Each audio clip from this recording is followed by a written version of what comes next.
Today I'm going to be talking about Western European arrivals into the US and how that whole kind of set up. When people from Europe, from Western Europe, visit the US for the first time, they go to the primary markets, which is the New Yorks, the Californias, the Floridas, and the Las Vegases.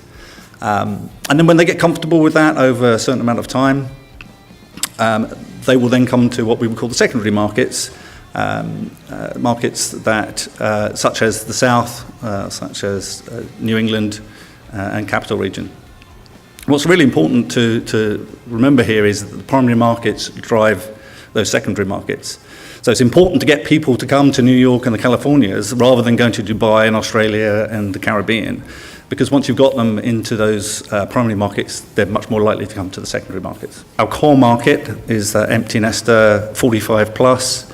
Because they're empty nesters, they have more money, they're more affluent, they're less impacted by financial downturns and economic shocks. Here's two lists here. One is visitor interest, and that's visitor interest for this demographic, be it whether they're traveling to the US or Australia or Europe or wherever. These are the things that they're interested in.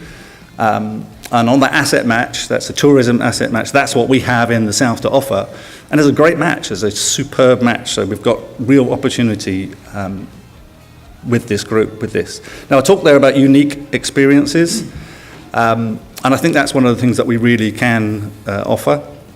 One of the things that people often do when they're traveling from Europe is they'll get in a car and they'll drive from Atlanta to Nashville to Memphis to New Orleans, and they use the interstates. And one of the things that we want to do, everyone has interstates.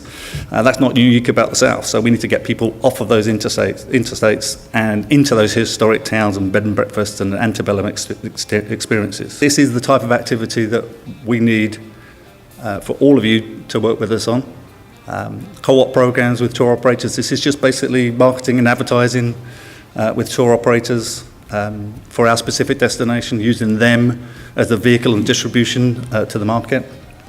Training is very important. We've said these are lesser known destinations, so we have to go out there and we have to train these people.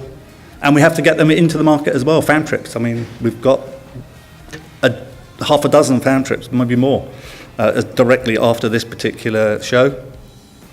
And it's the best way that you can to actually engage people. Media is really important because journalists absolutely love coming to the South and love the southern destinations. So they're constantly looking for something different. And by doing that something different, it enables them to get space in their magazines and newspapers and get the articles. And what we would always do as part of this is, of course, bring in tour operators as the call to action on that particular piece. Most of the European markets are actually aging. And that's not good for the population as a whole, but it's actually good for us because more people are going into our demographic for the type of things there. So if we pull all this together, I think there's a really big opportunity. Focus on that uniqueness, on that authenticity, and I think we're going places. So that's it. Thank you.